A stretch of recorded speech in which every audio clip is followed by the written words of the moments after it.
पृथ्वीराज चौहान वंश के हिंदू क्षत्रिय राजा थे।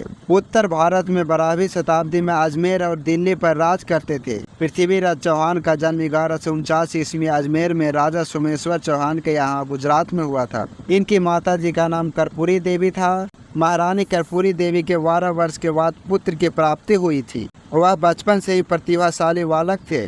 पृथ्वीराज चौहान को राय पिथौरा के नाम से जाना जाता है। जब उनके पिता की मृत्यु हुई तब उन्होंने अजमेर की राजगद्दी को संभाला। उस समय उनकी आयु केवल 13 वर्ष थी। पृथ्वीराज चौहान बचपन से ही प्रतिभाशाली और एक कुशल योद्धा थे।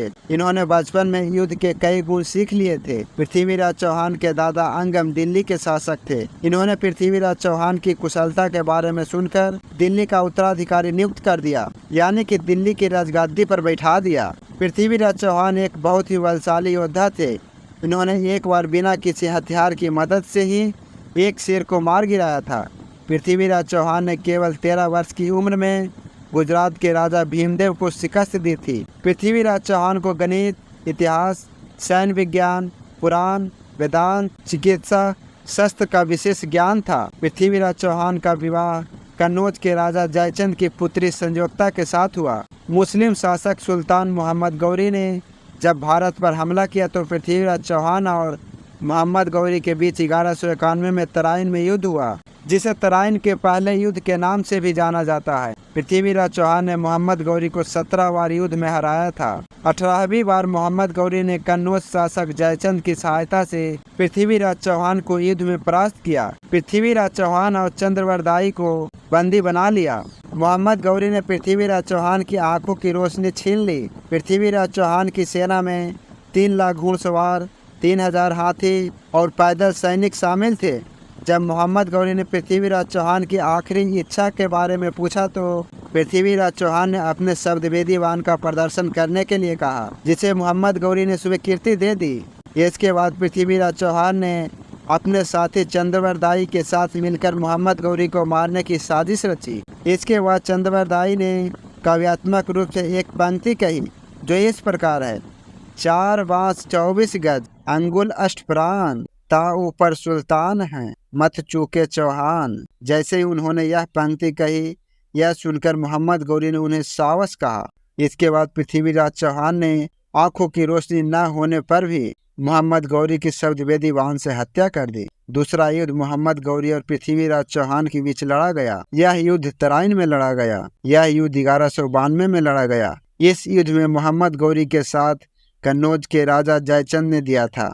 इस युद्ध में जयचंद ने मोहम्मद गौरी का साथ इसलिए दिया क्योंकि उनकी एक बेटी थी संयोक्ता, जो कि पृथ्वीराज चौहान से बेहद प्यार करती थी। वह उसके साथ शादी करना चाहती थी, परंतु जयचंद को पृथ्वीराज चौहान पसंद नहीं थे। वह उन्हें दुश्मन की नजर से देखते थे। जयचंद ने अपनी बेटी का स्वयंवर रचा। उन्होंने इसमें पृथ्वीराज चौहान को निमंत्रण नहीं दिया। इसके बाद पृथ्वीराज चौहान ने कन्नौज जाकर स्वयंवर में जाकर जयचंद की आंखों के सामने से संयोक्ता को उठा ले आए। इसके बाद जयचंद को पृथ्वीराज चौहान से और भी ज्यादा नफरत होने लगी। इसके बाद जयचंद और मोहम्मद गौरी ने मिलकर पृथ्वीराज चौहान के साथ युद्ध किया और इसमें पृथ्वीराज चौहान फिर से हार गए। चंदल सेना के कौन कौन से युद्ध वीर गति को प्राप्त हुए थे? महोबा के अल्लाह उदल मल खान और दिल्ली के पृथ्वीराज चौहान महाराज के कई लड़ाइयाँ हुई, लेकिन यह युद्ध अधिक प्रसिद्ध है। इसमें अल्लाह का पराक्रमी छोटा भाई उदल मारा गया था। यह युद्ध 1182 में चंदेल सेना और चौहान के बीच लड़ा गया था। इस युद्ध में अल्लाह के भाई उदल की मृत्यु हो जाती है, जो कि बहुत ही बलशाली थे। उन्हें सरस्वती माता का वरदान था कि कोई भी व्यक्ति उन्हें युद्ध में हरा नहीं सकता। सर कटने के बाद भी वे युद्ध करते रहे। पृथ्वीराज चौहान एक शूरवीर योद्धा थे। पृथ्वीराज चौहान को दुश्मनों को हाथों मारना पसंद नहीं था, इसलिए उन्होंने मोहम्मद गौरी के राजमहल में अपने दोस्त चंद्रवरदाई के साथ मिलकर एक दूसरे की हत्या कर ली। पृथ्वीराज चौहान की मृत्यु 1192 में हुई थी। जब पृथ्वीराज चौहान की मृत्यु हो गई थी तब मोहम्मद गौरी का सेनापति कुतुब मनी ए वाकर ने सोचा, मैं पृथ्वीराज चौहान की पत्नी संयोक्ता के साथ साथ हजारों हिंदू नारियों का अपहरण कर लूं। वह अपने सपने को पूरा करने के लिए पृथ्वीराज चौहान के राजमहल के चारों तरफ से घेर लेता है।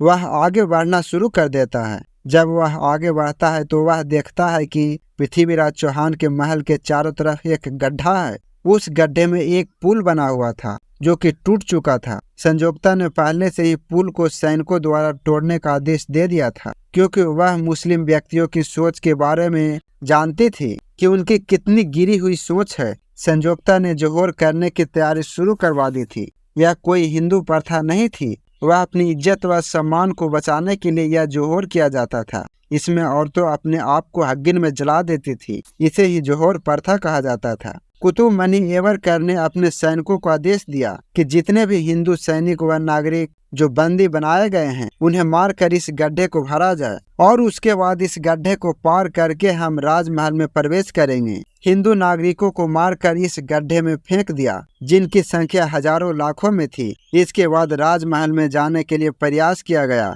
तोड़ने की कोशिश की गई। जब वह उनको नहीं तोड़ पाए तो उन्होंने राजमहल की दीवारों को तोड़ना शुरू कर दिया। पृथ्वीराज चौहान की राजमहल की दीवार इतनी मजबूत थी कि उन्हें कोई भी जल्दी से तोड़ नहीं सकता था। इसके बाद उन्होंने दीवार तोड़ने के लिए एक पागल हाथी को उन दीवार के सामने खड़ा कर दिया। इसके बाद कुतुब मनी ने जयचंद के पुत्र बीरचंद को दरवाजे के सामने खड़ा कर दिया। पागल हाथी ने बीरचंद को इतनी जोर से टक्कर मारी कि वे दरवाजे में चिपक गया और दरवाजा टूट गया। जोहर प्रथा वह प्रथा होती है जिसमें औरत अपने आप को अग्नि में जलाकर सती कर लेती है या सती हो जाती है। जब मोहम्मद गौरी के सेनापति कुतुब मनी ने राजमहल के अंदर जाकर देखा तो संयोक्ता के साथ हजारों हिंदू नारियों ने अपने आप को जोहर कर लिया था। यह देखकर वह बहुत ही उदास हो गया। हमारे देश में ऐसे अनेक वीरांगनी हुई है जो कि अपने स्वाभिमान को बचाने के लिए अपने आप को खत्म कर लिया था।